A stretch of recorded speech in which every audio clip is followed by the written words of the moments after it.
जवानों के लिए दुआ करता हूँ, अल्लाह इनको गलत माहौल से, गुनाह से, गलत रोजी से निकाल कर दीन की हिफाजत दीन के साथ के लिए कबूल फरमाए। मैं मुजफ्फरपुर आकर के परेशान इससे नहीं हूँ कि आप लोग खाते कहाँ से हैं, कमाते कहाँ से, मैं इससे परेशान नहीं। मुजफ्फरपुर के लोग तिजारत के हवाले से दार्जिलिंग तक में हैं, उड़ीसा तक में हैं, ये लोग जहां जहां भी हैं तिजारत के साथ। अभी एक बड़ी अच्छी किताब स्टेज पर आई, मौलाना आफ्ताब आलम साहब कासमी की। मुजफ्फरपुर के लोग, मोतिहारी के लोग, चंपारण के लोग, जहां जहां भी हैं तिजारत कारोबार से अपनी पहचान बनाए। मैं सबके वास्ते दुआ करता हूँ कबूलियत की घड़ी में अल्लाह सबके कारोबार में खूब खूब बरकत अता फरमाए। आमीन आमीन। मैं यहाँ आकर के इससे परेशान नहीं हूँ आप खाते कैसे हैं, कमाते कैसे। मैं अगर परेशान हूँ तो इस बात से हूँ कि कहीं आपके घर में जमीन का झगड़ा ना हो जाए, भाई का रगड़ा ना हो जाए, मसलक का रगड़ा ना हो जाए, और आप अदालत में अपना मुकदमा लेकर के तबाह बर्बाद ना हो जाए। मैं इससे परेशान हूँ, इसलिए मैं दिल से दुआ करता हूँ, मेहमान होने की हैसियत से, मुसाफिर होने की हैसियत से, अल्लाह आप लोगों के घर के झगड़े को 1 मिनट में खत्म कर दे। मोहब्बत की दौलत से अल्लाह आपको मालामाल फरमाए। आमीन। झगड़ा कैसे होता है, कैसे खत्म होता है, इसको सुनाता हूँ, पैगाम को खत्म करता हूँ।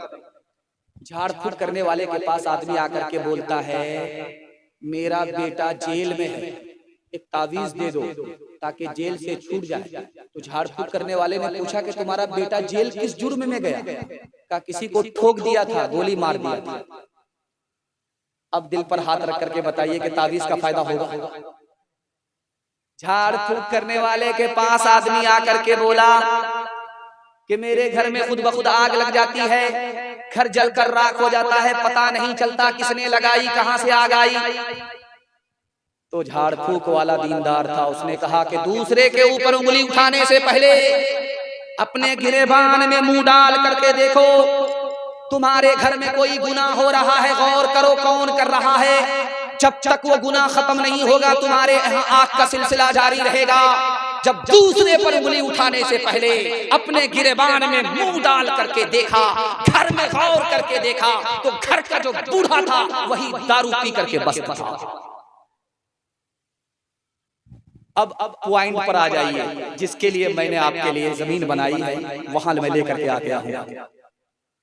झाड़ फूक करने वाले के पास आकर के आदमी बोला मेरा पड़ोसी जादू कर दिया है, मेरा कारोबार बैठ गया, मेरा भाई जादू कर दिया है, मेरा पहलवान बेटा बीमार पड़ गया, जनाजा उठ गया। मैं मसनद रसूल पर बैठ करके कहता हूँ 2 चीजों पर जादू का असर नहीं होता। ये मेरी जबान होती तो झूठी हो जाती, कुरान की जबान है, कोई झूठला नहीं सकता, हदीस की जबान है, कोई झूठा कर नहीं सकता। 2 चीजों पर जादू का असर नहीं होता, इसको लिख करके ले जाइए। रोजी पर जादू का असर नहीं होता, मौत पर जादू का असर नहीं होता। जादू के जरिए कोई किसी की रोजी छीन नहीं सकता, जादू के जरिए कोई किसी की जान ले नहीं सकता। लाख दाढ़ी वाला हो, लाख टोपी वाला हो, अगर बोले कि पड़ोसी ने कर दिया इसलिए कारोबार बैठ गया, पड़ोसी ने कर दिया इसलिए तुम्हारे बेटे का जनाजा उठ गया, वो इब्लीस है, वो आलिम नहीं है। वो कुरान पर झूठ बोल रहा है, हदीस पर झूठ बोल रहा है। एक मिसाल पर पैगाम को खत्म कर रहा हूं। अभी तो मस्जिद में देखिएगा टोटी होती है, उसको खोलता है आदमी, वजू करता है, धड़ाधड़ वजू कर लेता है, फिर भी लोग नमाज पढ़ने के लिए नहीं आते।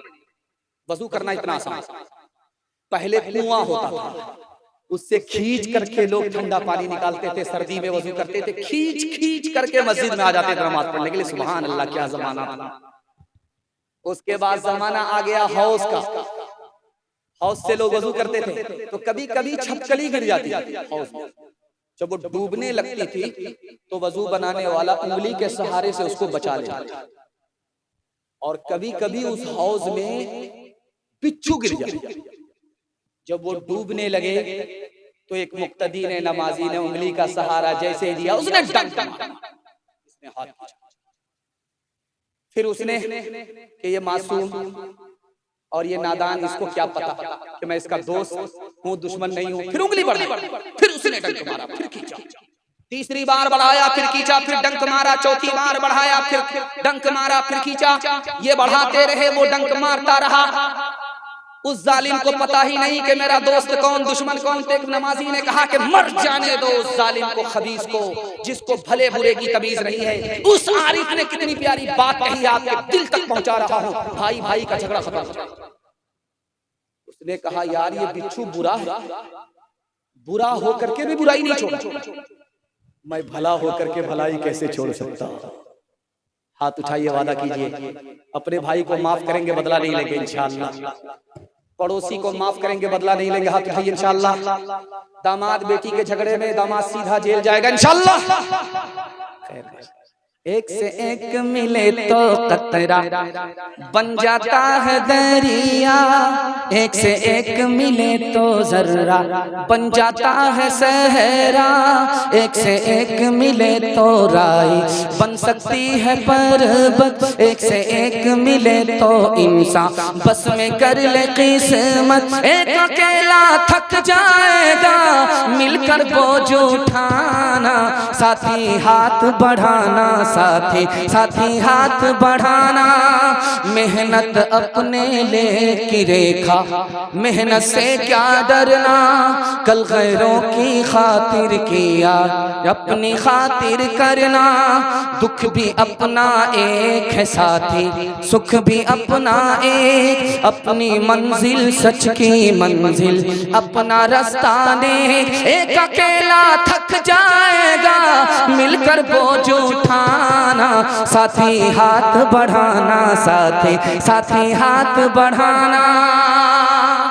मेरे हिस्से का जलसा मुकम्मल हो गया, लेकिन मेरा मौजू 1 मिनट का बाकी रह गया। अगर आप इजाजत देंगे तो उसको पूरा कर लीजिए। जी जरूर जरूर। आप सोचते हैं कि पता नहीं कब से बोल रहा है 5 मिनट, हम लोग को तो अभी जलसा में लेकर के बैठा है, कहीं ताबूत में सीधा कब्रिस्तान में भेजता।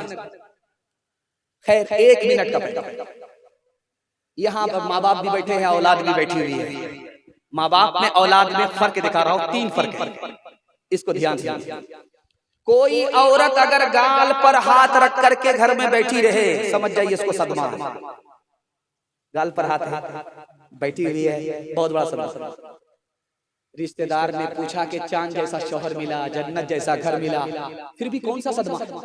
माँ बाप की हस्ती कितनी बड़ी होती है दिखाने के लिए जा रहा हूँ। उस औरत ने कहा कि 1 साल हो गया गोद में बच्चा नहीं, 2 साल हो गए गोद में बच्चा नहीं, बच्चा नहीं तो घर अच्छा नहीं, बच्चा है तो सब कुछ अच्छा है। माँ बाप की हस्ती ये है कि बच्चा है तो उसको सब कुछ अच्छा लगता है, बच्चे के बगैर कुछ भी अच्छा नहीं लगता। ये मुजफ्फरपुर है, रेलवे स्टेशन है। आपका बच्चा बंबई में रहता है, जब वहां से आता है तो फोन करता है, अब्बा मैं आ रहा। बीवी से कहता है मोहतरमा मैं आ रहा। अब दिखाने के लिए जा रहा हूं बीवी में और माँ बाप में फर्क।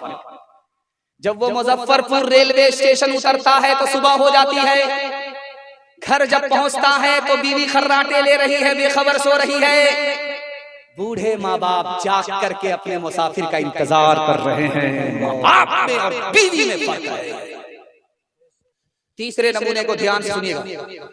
कभी झगड़ा माँ बाप से बेटे का होगा और कभी बेटे का झगड़ा माँ बाप से होगा। दोनों के झगड़े का फर्क देखिए।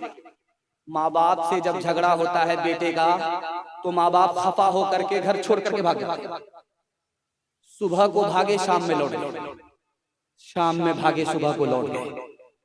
बच्चे ताना मारते हैं कि जब आना था तो भागे क्यों, जब भागना था तो आए क्यों। तो माँ बाप कहते हैं कि मेरी नफरत पर तुम्हारी मोहब्बत गालिब आ गई। सुभान अल्लाह। लेकिन जब बच्चे का झगड़ा माँ बाप से होता है तो ऐसा खफा होता है, ऐसा खफा होता है कि घर छोड़ करके भागा ससुराल पकड़ लेता है। पलट करके माँ बाप का चेहरा नहीं देखता। जब माँ बाप का जनाजा उठता है तब घड़ियाल के आंसू बहाने के लिए वो घर लौटता है। ओ बदनसीब, सांप तो निकल चुका, लकीर को पीट करके अब कुछ नहीं होगा। हाथ उठाइए, वादा कीजिए। माँ बाप माफ करते थे, हम भी अपने माँ बाप को माफ करेंगे इंशाअल्लाह। शादी से पहले माँ बाप को, शादी के बाद सास ससुर को कमा करके खिलाएंगे इंशाअल्लाह। रो रो के मांगती हूँ तेरे लिए दुआएं, मर जाऊं तेरे बदले लेकर तेरी बलाएं।